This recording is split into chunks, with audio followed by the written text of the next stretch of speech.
Quand vous regardez autour de vous, vous voyez que tout le monde semble être heureux. Vous aussi, vous aimeriez avoir ce bonheur, mais vous ne l'avez pas à cause d'un problème que vous ne pouvez pas résoudre. Chaque humain affronte des situations qui sont difficiles, mais dans de nombreux cas, peu importe à quel point vous essayez, vous voyez que seul, vous ne pourrez jamais les surmonter. Quelle est la situation qui enlève votre paix? Votre santé fragile ou celle des membres de votre famille? La division dans votre foyer? Les portes qui sont fermées? Les vices?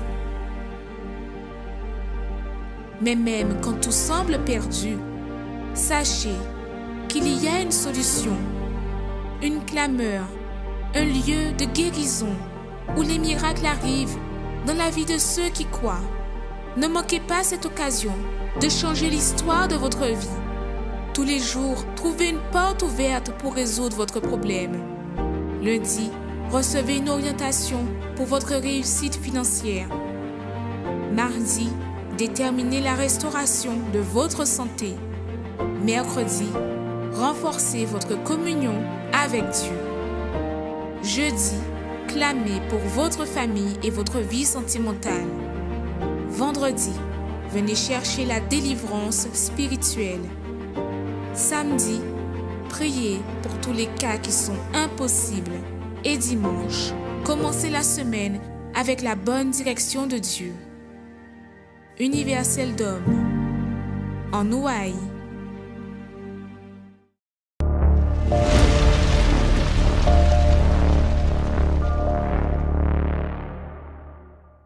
Soyez les bienvenus sur notre émission Arrêtez de souffrir.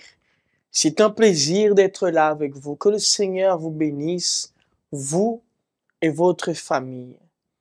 Vous savez que cette émission a pour but de vous amener à une solution, à un, comme nous disons, comme tout le monde dit, à un échappatoire. Vous savez, il y a différents... Je pense que vous avez déjà entendu parler de ce mot, labyrinthe. Vous savez que dans un labyrinthe, il y a différents accès, différents parcours, chemins, différentes voies à emprunter. Mais intéressant qu'il y a une seule qui mène à la sortie. Une seule qui vous mène à la sortie. Peut-être aujourd'hui, vous êtes une personne qui avait emprunté beaucoup, mais beaucoup de voies. Beaucoup de voies. Vous avez emprunté des voies qui en vérité, à la fin, vous vous êtes retrouvés perdus, sans issue. Vous êtes retrouvés, en vérité, dans le noir, dans l'aveugle, parce que vous ne compreniez pas. On vous a assuré peut-être on vous a assuré, on vous a dit, non, t'inquiète pas, tu vas trouver la solution en passant par cela. Tu vas trouver la solution en allant par là. Tu vas trouver la solution en allant dans cette direction. Et comme pour vous, en étant une bonne personne, en étant une personne qui veut s'en sortir, vous avez dit, bon, pourquoi pas? Vous avez emprunté le chemin. Il semblerait que c'était un chemin qui était bon parce que plus vous avanciez, plus vous voyez que les choses, s'apaisaient. Jusqu'au moment où vous vous êtes rendu compte que vous étiez en train de tourner en rond. Il n'y avait pas de vie. En vérité, vous étiez toujours la même personne. C'est comme si ce que la personne vous a garanti a été comme une source de motivation pour vous dire « J'y vais, ça va aller. Au moment où je vais arriver au bout, je vais m'en sortir. » Vous êtes motivé à vous-même à travers de la parole que la personne vous a donnée. Cette parole qui vous disait qu'au moment où tu vas arriver au bout, au moment où tu vas emprunter cette voie, ce chemin, ça va aller.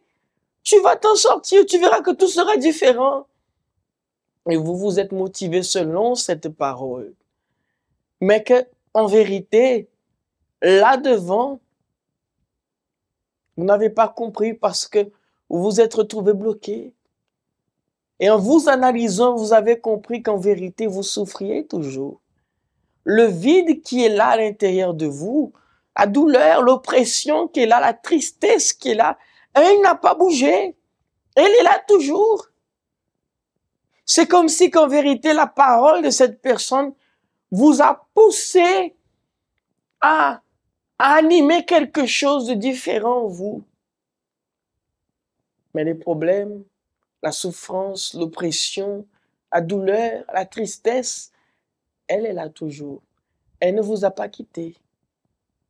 C'est comme si elle s'est cachée derrière la joie éphémère, que vous aviez. Mais nous comprenons une chose. Vous tous qui êtes là, la seule chose que vous avez envie de faire, c'est de dire à cette situation, arrête-toi. Comme le thème de cette émission, arrêtez de souffrir. Vous avez envie parfois de dire à ce problème, arrête-toi, je n'en peux plus. Arrête-toi, problème, arrête-toi, douleur, oppression. Arrête-toi. Vous avez envie de crier un basta. Et lorsque nous étudions, nous regardons le texte sacré, la Bible, Jésus a arrêté aussi la tempête qui s'est élevée. Jésus a arrêté cette tempête qui s'est élevée aussi devant lui et les disciples. Peut-être aujourd'hui votre vie est une vie de tempête. Une vie de tempête, parce que lorsque nous regardons ici la parole qui va vous être affichée en ce moment, nous voyons ainsi, lisez avec moi, s'étant réveillé, il menaça le vent et dit à la mer, silence, tais-toi. Et le vent cessa, et il eut un grand calme. Voyez que, qu'est-ce qu'il a fait? Il était en train de dormir. Mais, voyez que la tempête, le vent qui soufflait, a réveillé le Seigneur. Et la seule chose qu'il a fait, c'est dire ainsi, silence, tais-toi. Autrement dit, je ne veux plus t'entendre dans ma vie. Je ne veux plus t'entendre dans mes chemins. Je ne veux plus t'entendre. Arrête-toi. Arrête, stoppe-toi maintenant. Alors, vous voyez que même le Seigneur, qu'est-ce qu'il a fait? Il a ordonné que cette situation s'arrête devant lui. Et j'aimerais vous poser juste une question. Avez-vous aussi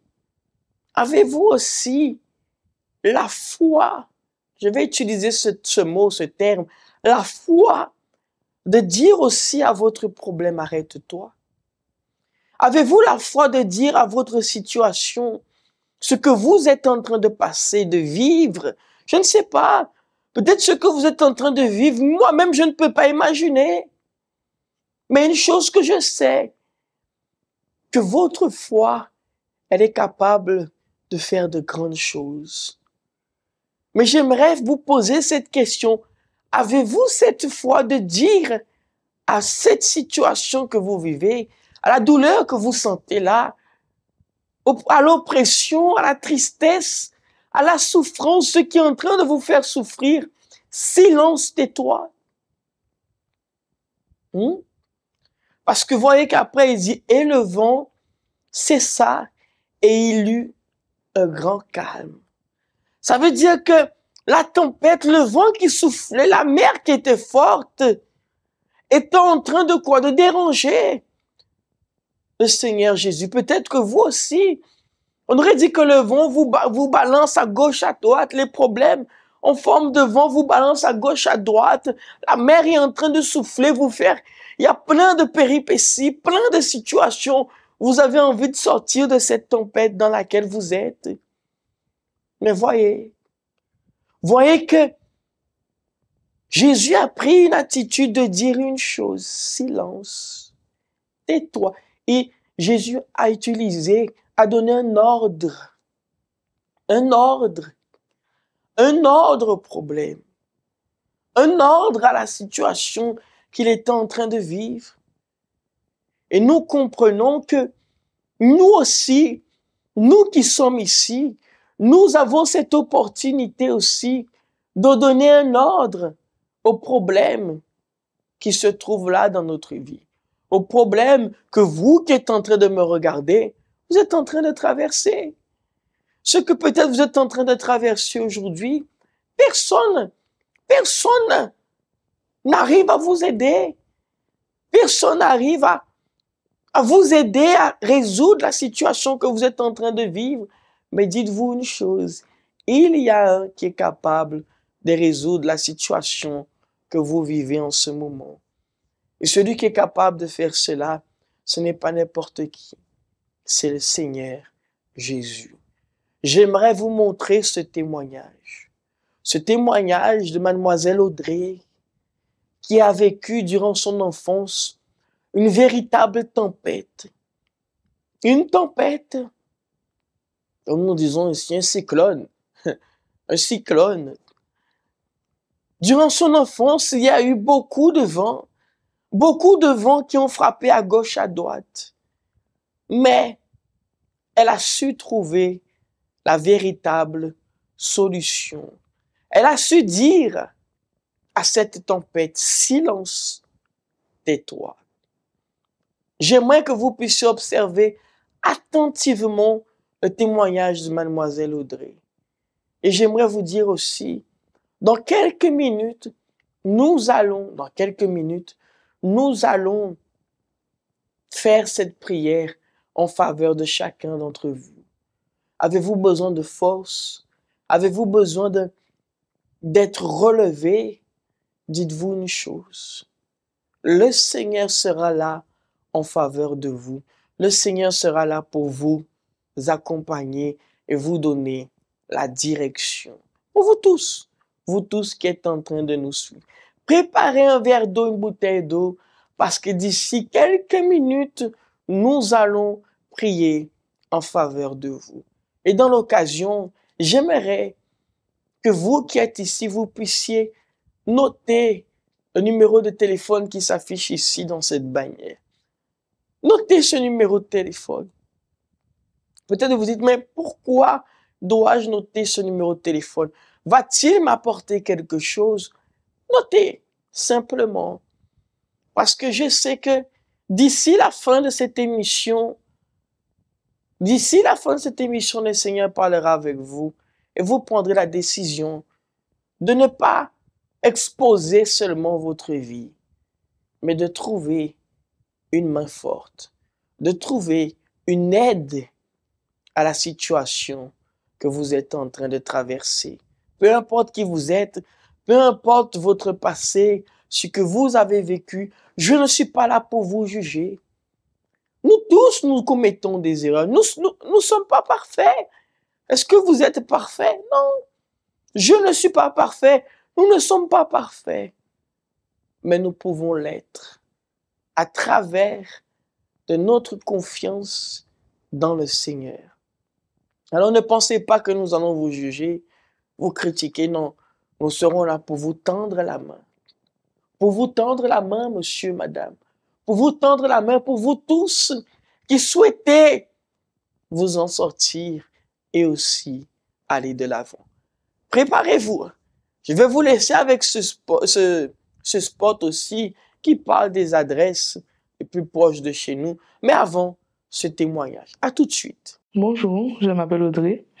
Avant d'arriver au centre d'accueil, j'étais perturbée, parce que j'ai grandi avec ma mère qui était alcoolique.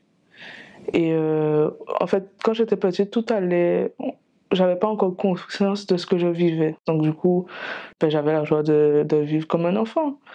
Et j'avais tout ce qu'il me fallait. Mais au fur et à mesure, j'ai vu qu'il y avait un problème dans mon foyer. J'avais constaté que ma mère était dépressive, elle buvait beaucoup d'alcool. Elle aimait beaucoup s'amuser, mais avec une souffrance qu'elle portait en fait. Et sa souffrance a été ma souffrance. Donc en grandissant, j'ai vu qu'avec elle, elle buvait de l'alcool. Je recevais des humiliations. Parfois, elle me disait qu'elle m'aimait, mais après, un autre jour, elle me disait que je t'aime pas ou que je veux plus de toi et je t'avais pas désiré. Et ça a été un grand poids, en fait, un grand poids sur moi. En même temps, je me disais, mais non, c'est parce que c'est l'alcool. Mais il y a des jours où ça devenait encore violent aussi. À l'école, je réussissais, mais après, j'ai fait que chuter. Et envers de m'aider, ben, c'est comme si c'était ma faute. Donc je me suis dit, mais pourquoi je suis là? Pourquoi je suis née?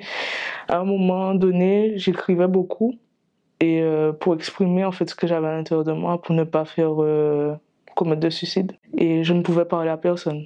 Je voyais des psychologues, des médecins parce que je prenais du poids aussi. Et personne ne pouvait m'aider, personne ne pouvait me comprendre. Je pensais tout savoir. Ma mère, j'ai pas eu vraiment un bon exemple. J'étais pas pour les principes. Mais quand je parle de principes, je parle d'être une femme. D'être une femme qui se respecte. Parce que je ne me respectais pas. Je ne savais pas c'était quoi le respect d'une femme. Je ne savais pas c'était quoi la valeur d'une femme. Parce que j'ai vu que ma mère souffrir. Je n'ai vu personne en fait lui donner aussi de la valeur. Et j'avais tout perdu. En grandissant dans cet environnement, j'ai tout perdu. Je ne savais pas c'était quoi vraiment une femme. On m'avait invité au centre d'accueil, mais je venais et je me posais pas la question. Est-ce que ça peut changer ma vie? Je ne posais pas de questions et je venais et je repartais. Je venais, je repartais. Ça n'avait pas changé parce que je ne prenais pas les choses au sérieux. Et quand j'ai perdu ma mère à cause de l'alcool, à cause de la cigarette, à cause de la dépression, ça a été un gouffre total parce que c'est là que j'ai réalisé qu'elle était quand même mon repère. Malgré tout ce qu'on avait vécu, je l'aimais énormément. C'était quand même ma référente en quelque sorte parce qu'elle tenait ferme par rapport aux difficultés. Mais elle avait besoin de quelqu'un de plus fort pour pouvoir vaincre les situations. C'est comme si qu'elle survivait et pour moi c'était ça, la vie, survivre. Alors que non. Quand je suis tombée vraiment de bas par rapport à la dépression, je ne trouvais plus d'issue de secours. Pour moi, c'était vraiment le suicide que je pensais parce que j'avais plus d'appui. Alors, quand j'ai vraiment commencé à penser au suicide, comment j'allais en finir avec ma vie, c'est là que j'ai reçu l'invitation de ma tante. Et je me suis dit, là, mon Dieu, je pense que c'est toi qui viens me chercher parce que si c'est pas toi, j'ai pas de solution. Donc, c'est là, quand je suis revenue, j'ai pris au sérieux. J'ai écouté la parole, j'ai commencé à mettre en pratique tout ce qui sortait sans me poser de questions de « Ah oui, qu'est-ce qu'ils vont faire ?» Non, je me suis vraiment donné, en fait, j'ai fait vivre cette foi qu'on parle, qu'on prêche. Parce qu'on a la foi, mais elle est endormie. Et c'est à travers les propos qu'on réveille la foi. J'ai commencé à évangéliser, j'ai commencé à changer d'attitude parce que j'étais quelqu'un de colérique. J'ai dû changer beaucoup à l'intérieur de moi, la haine que j'avais envers ma mère. Malgré qu'elle était décédée, j'avais la haine envers mon père aussi. Parce que le fait que j'ai pas connu de foyer exemplaire, j'avais beaucoup de haine envers ma famille. Mais je donnais de l'amour malgré cela. Mais j'avais beaucoup de haine. Et quand j'ai vu cela, j'ai dû faire les démarches pour le pardon. Même envers ma fille, parce que je m'énervais. Et quand je m'énervais, je voyais personne. Donc j'ai dû faire les démarches. Même petite, j'ai eu l'humilité de lui demander pardon. C'est pas facile. Mais lorsqu'on a Dieu, on y va et après c'est lui qui fait le reste. Et par la suite, j'avais connu le jeûne de Daniel et ça a été un combat. Ça a été un combat, mais j'ai pas lâché parce que à l'intérieur de moi, il fallait que j'ai cette aide, le Saint-Esprit. Il fallait que j'ai cette aide parce que sans le Saint-Esprit, je pouvais tout lâcher, tout abandonner encore une fois. Parce que j'ai connu c'est quoi le fond du puits. Je ne voulais plus reconnaître cela. Et c'est seulement le Saint-Esprit qui pouvait me donner cela. Donc, quand j'ai entendu parler du Saint-Esprit, j'ai dit, mon Dieu, j'étais venue pour changer tout ce qui était à l'extérieur. Pas pour changer des choses à l'intérieur de moi. Mais quand j'ai entendu parler du Saint-Esprit, ce que le Saint-Esprit faisait, la joie, la paix, malgré les difficultés, malgré les luttes, mais on a la paix, on a Dieu avec nous, à l'intérieur de nous. J'ai tout laissé comme objectif et je me suis consacrée au Saint-Esprit. J'ai commencé à jeûner, à prier. Ça a été une guerre. C'était soit j'abandonne ou soit je continue la course. Mais j'ai dit, bon, je reste. Et il y a eu l'opportunité de la campagne d'Israël. Et c'est là que j'ai reçu le Saint-Esprit. C'est là que j'ai reçu le Saint-Esprit. J'ai reçu cette paix, cette joie, cet amour que Dieu a pour nous. Et c'est là que j'ai dit, là maintenant, je peux continuer à lutter maintenant. Là, je peux continuer à lutter, mais pas toute seule, avec lui. Ce que le Saint-Esprit a changé, c'est d'abord moi, à mon intérieur, parce que je me sentais beaucoup seule. Beaucoup seule, il fallait que j'ai un appui quelconque. Et depuis que j'ai le Saint-Esprit, je me sens plus seule. Je ne porte plus le poids que je portais avant. Je suis libre. Je suis libre, j'ai la joie, j'ai la paix, même s'il y a des difficultés. Même ma fille, elle voit, il y a le changement. Je ne m'énerve pas, je ne saute pas sur des occasions pour pouvoir me défouler parce que j'ai la paix, je suis libre. Il faut le Saint-Esprit pour connaître véritablement Dieu et vivre en fait une vie avec lui. On a besoin du Saint-Esprit pour avoir la paix, la joie, la véritable paix et la véritable joie. Parce qu'on a la joie qui se termine dans les fêtes, des choses comme ça. Mais ça, c'est éphémère et ça se termine très vite.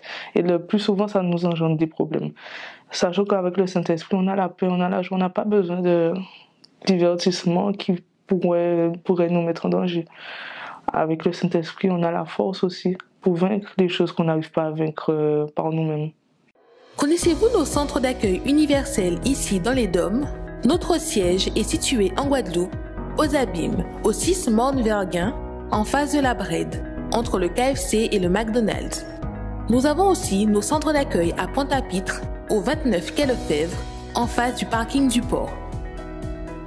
À Baïf, au 51 impasse Louis Blériot, Zac des Pères Blancs, derrière le Super U. À Saint-François, à la rue Charles Junon, à 100 mètres du marché de la Rotonde. Nous sommes aussi en Martinique, au 42 rue Garnier-Pagès, proche du Leader Price à Fort-de-France. Mais aussi en Guyane française, à Cayenne, au 19 zone artisanale Galmo, proche de l'entrée du CFA. Ainsi qu'à Kourou, au 1 rue du Levant, proche du Lip Service Ting. Si vous désirez plus d'informations, vous pouvez nous contacter sur notre ligne amie au 05 90 28 33 83 ou sur notre WhatsApp au 06 90 55 16 70.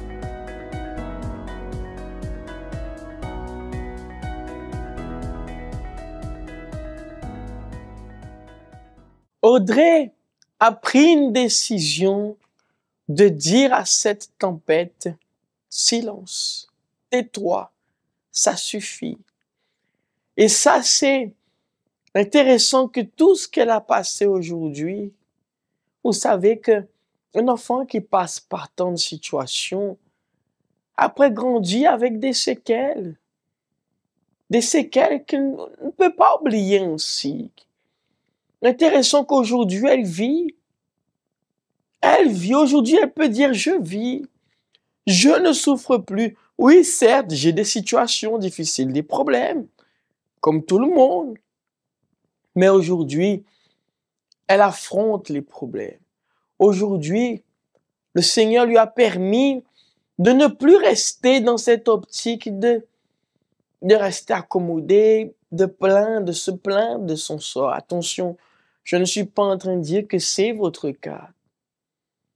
Mais nous voyons que lorsque nous voulons nous en sortir, alors notre vision des choses, elle change. Aujourd'hui, elle est en paix. Elle a la paix. Voulez-vous cette paix aussi? Je vous pose cette question. Voulez-vous cette paix? Alors, il est temps que vous puissiez trouver cette paix dans le Seigneur. C'est pour cela que vous qui êtes là, au centre pénitentiaire, en prison, je vais faire une prière dans un moment pour vous aussi, afin que Dieu vous donne la paix là en prison, la force là où vous êtes aussi. Peut-être vous êtes malade, vous êtes au centre hospitalier, couché. Je vais prier pour vous aussi. Vous qui êtes là chez vous en train de souffrir aussi. Vous n'arrivez plus à dormir. Vous avez perdu le goût du sommeil. Je vais prier pour vous aussi. Peu importe là où vous êtes, que ce soit à l'hôpital, là chez vous, ou là au centre pénitentiaire. S'il y a des personnes qui sont là du centre pénitentiaire, qui sont en train de me regarder en ce moment, j'aimerais vous demander une chose. Si possible, notez ce numéro qui se trouve ici et contactez-moi. Demandez pour moi. Demandez pour le pasteur qui fait cette réunion. Arrêtez de souffrir afin que je puisse rester en contact avec vous, prier pour vous, afin que Dieu, bon Dieu, bazote en belle force la zoé là, parce qu'elles ont besoin. C'est pour cela que j'aimerais que nous nous préparons déjà pour notre prière. S'il vous plaît, préparez là votre verre d'eau, votre bouteille d'eau. Dans quelques minutes, nous allons prier en faveur de vous. À tout de suite. Parler avec bon Dieu, c'est ça nous toutes besoin. C'est lui qui a nous force pour nous arriver à affronter toute difficulté qui viennent contre nous. Pareil en de l'eau, c'est moment à la prière. Seigneur mon Dieu et mon Père, je prie en faveur de tous ceux et celles qui sont chez eux, qui ont besoin de toi, besoin de ta force, besoin de ta direction, besoin d'être relevés, des personnes qui ne veulent plus souffrir. Je prie aussi en faveur de tous ceux qui sont là à l'hôpital, qui me regardent aussi, qui sont malades et qui cherchent une solution, qui sont peut-être désespérés, qui n'arrivent plus à croire que Dieu va exaucer leurs prières, qui n'arrivent plus à croire que le Seigneur est là en faveur d'eux, des personnes qui ont perdu foi, qui ont perdu goût à la vie, des personnes qui se disent « je vais mourir et un point c'est tout ». Seigneur, montre à cette personne que tu es là, que tu ne l'as pas abandonné, que tu vas la l'ôter de cette situation. Je prie en faveur aussi de ceux qui sont là en prison. Oh Dieu, viens bailler en force, viens bailler en belle force, viens faire en sorte que là, il est là en prison, il peut trouver la paix.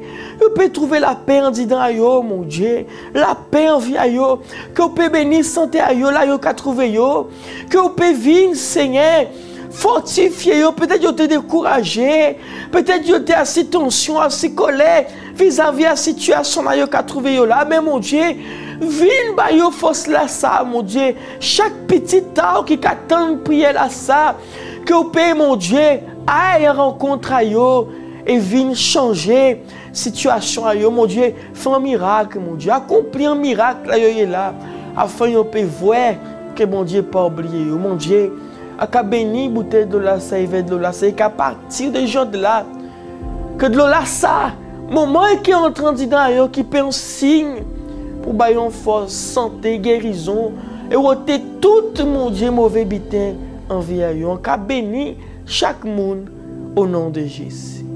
Amen. Mes amis, buvez là où vous êtes un peu de cette eau.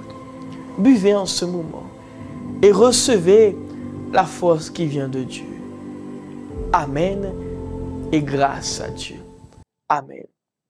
Mes amis, chaque jour, chaque mardi, mercredi, dimanche, nous serons là pour prier pour vous. C'est un plaisir de vous accompagner. C'est un plaisir d'être là avec vous. Et je vous dis une chose, pas baisser les bras. Tiens bé, jour après jour, parce que mon Dieu, il est les autres. Que Dieu vous bénisse.